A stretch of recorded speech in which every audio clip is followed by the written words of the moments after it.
Hey guys, so I had to stop that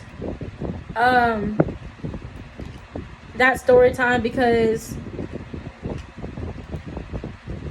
that story that I'm about to read to you, it's coming from my actual words because I actually wrote this in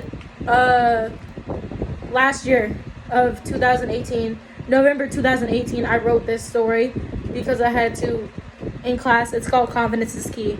So I want to explain to you guys why I feel like I'm a bully advocate.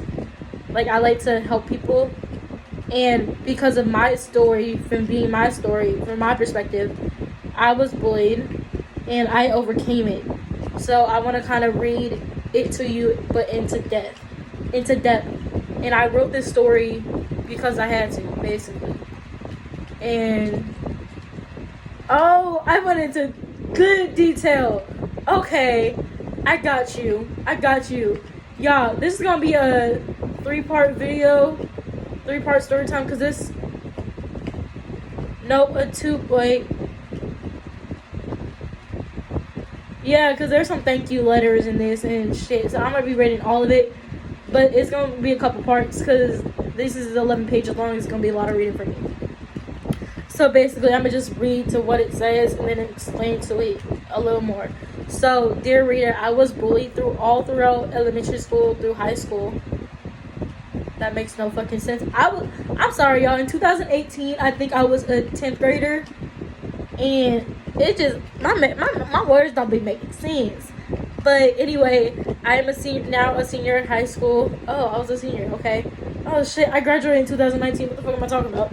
Anyway, I'm now a senior in high school. I am more confident in myself, and now that I have a voice for others who are experiencing bullying right now.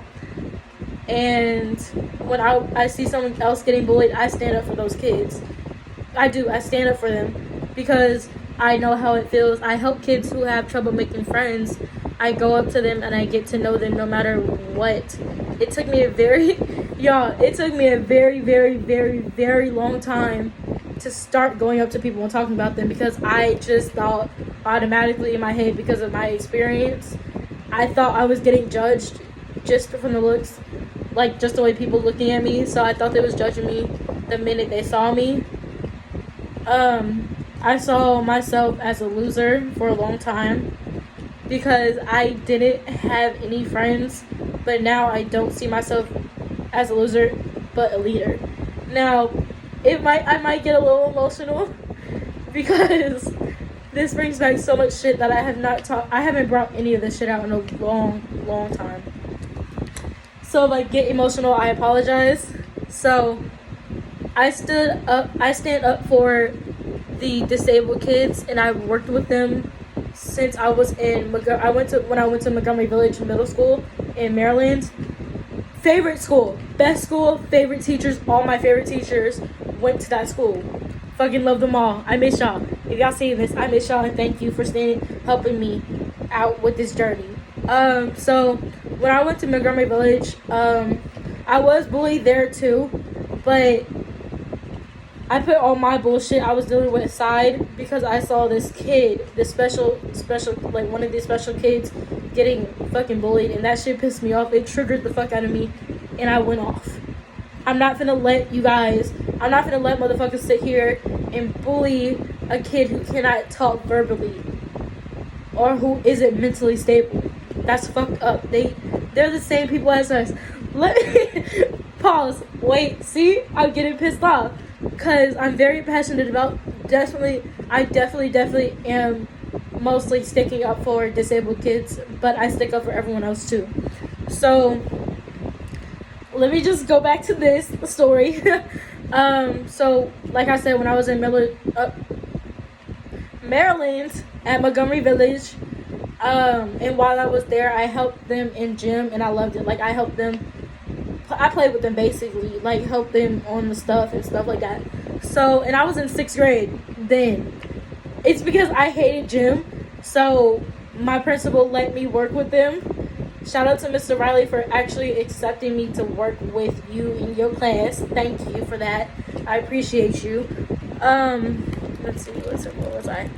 And I loved it. I had so much fun with it. I built a lot of relationships with those kids. And to this day, if somebody talk bad about them, I defend them. And I usually say they are just like us. They are normal people. Just because they look different and learn differently does not mean you can talk badly about them. So shut up, because if they treated you, if they retreated, what are you?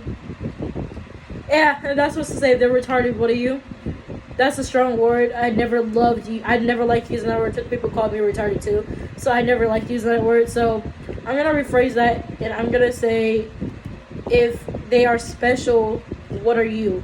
It really hurts me when someone talks about them like they're nothing. Like, that shit hurts.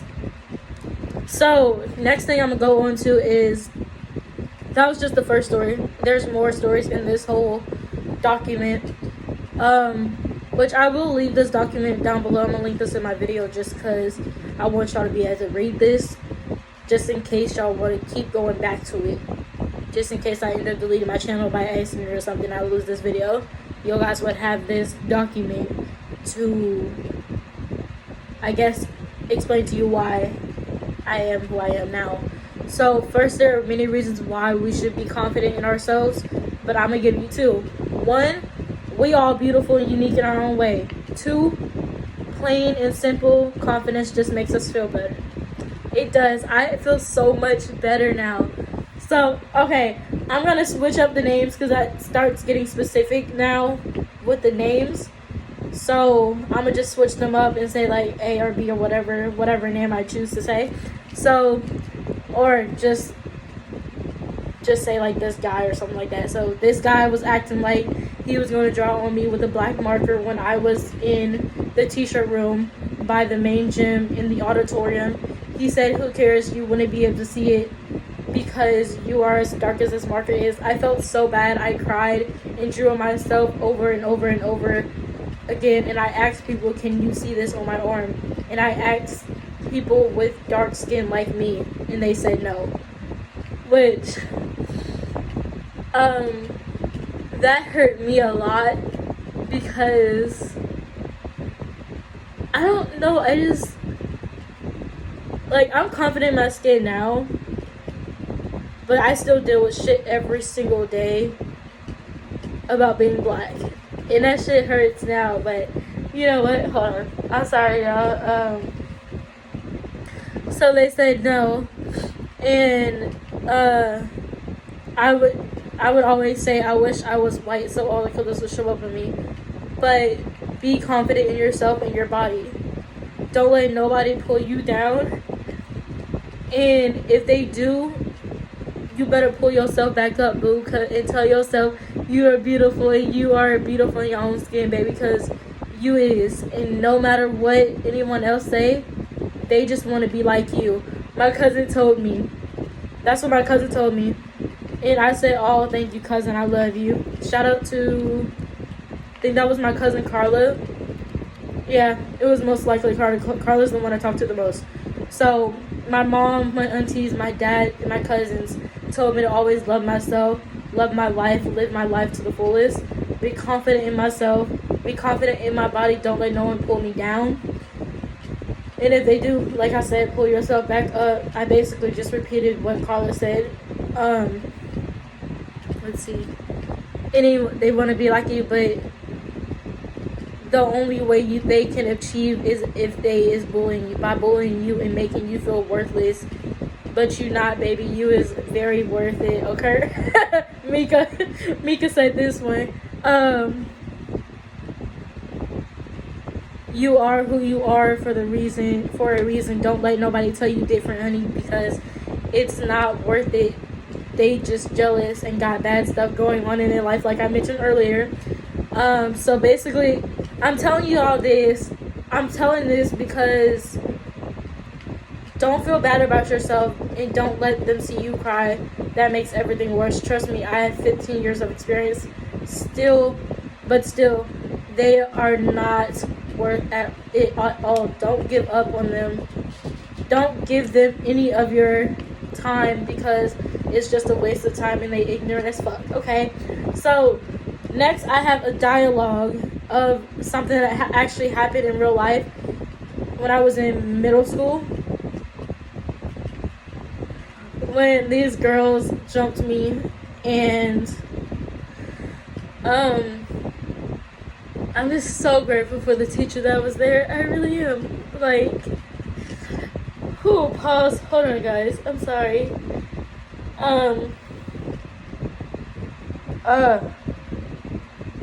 Okay, hold on, guys. I'm sorry.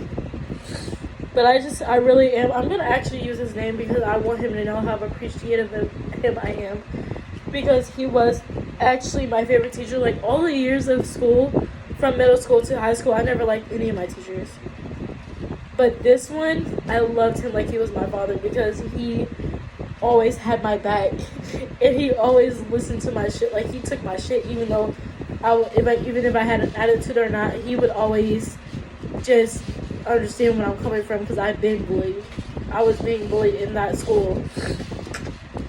So I'm gonna change the girl's name, but let's just say Aaliyah. Hey, why are you so black? Pushes me against the wall outside of the gym. Who the fuck is Kenya? Okay, well, Kenya, because she ugly and don't deserve to be in this school. And I said, I don't know. It's how my mommy made me. And then she punched me. The girl punched me.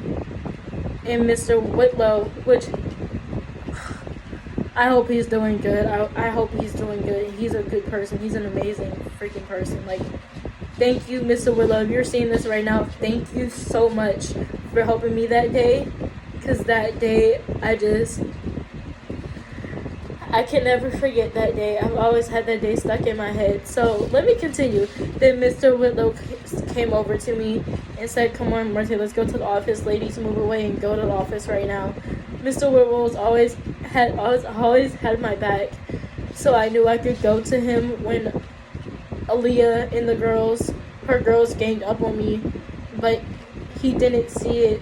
I told him because I didn't feel safe until the last day of school. I never left his side, and I soon became his TA. What? Okay, I wasn't his TA. I guess I felt like I was TA, but this is in the office. This next dialogue is when I was in the office, and Miss Smith, I don't know who that is. I guess it's my principal from that school. Why are you all picking on her? Because the bitch is ugly. And that was the end of that. They got sent back to class and never got in trouble or suspended.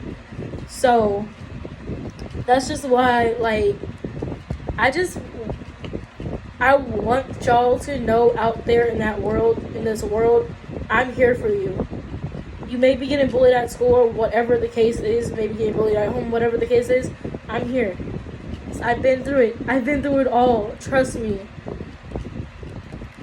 I wrote a little, my teacher made me write this, so it's very cringy as hell, but dear old and young Marte, whoever thought we would grow up and be more confident, because I definitely didn't. I honestly didn't know if the bullying would stop, but it did. Finally, we hit senior year of high school, so yes, it took that long, but we are more confident.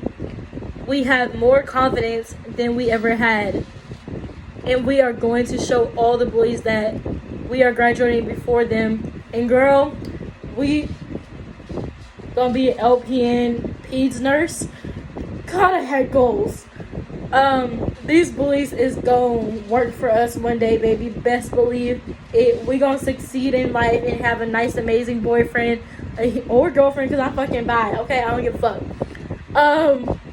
Not the point. Have a huge family and a good life in a big house. Mash don't know what gonna happen, but I'm gonna make it happen. Believe that. And I did that shit because I overcame this shit. Okay. Now I'm gonna get into the stuff that people would say about me. And thank y'all to all y'all that said I'm gay, because apparently I am, and I'm not fucking ashamed of it, okay? I'm gay. Who gives a fuck? I don't. I love who I am. I'm happy with who I am. I'm happy in my skin. Thank you. So they would say she ugly, ill, she cute, go away, stay beautiful.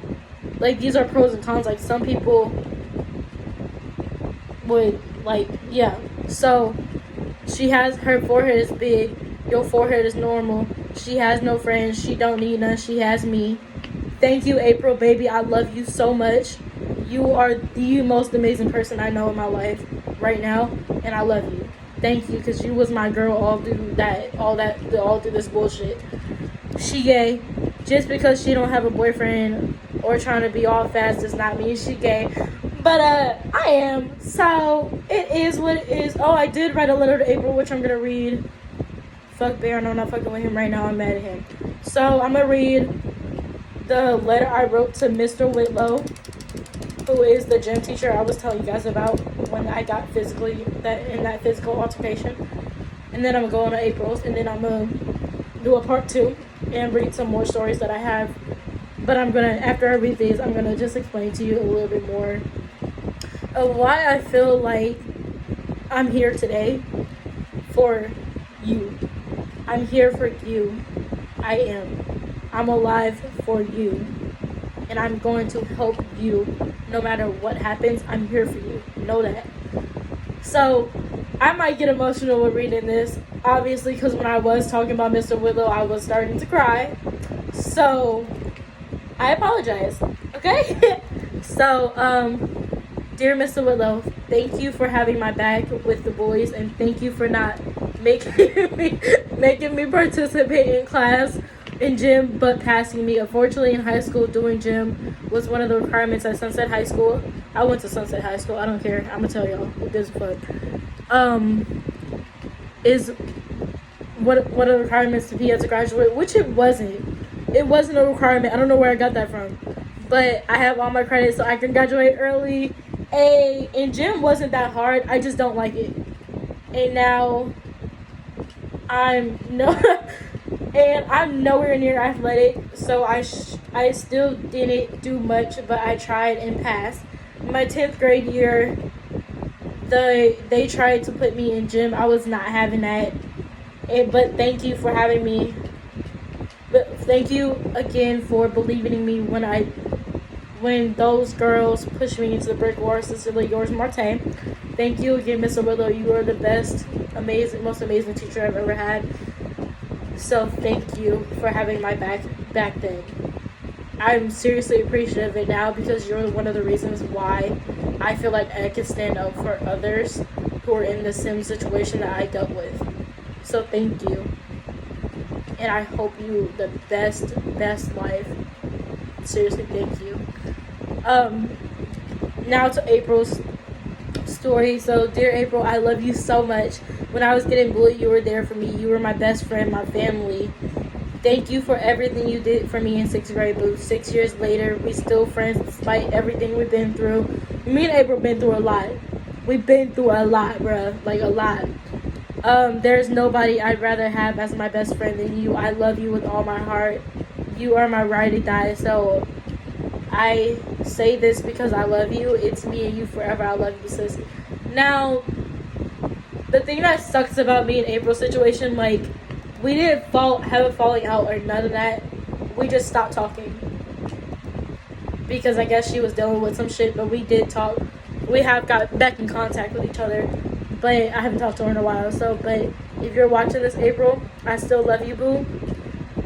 We may not be as close as we were before, but you are the reason I'm still here.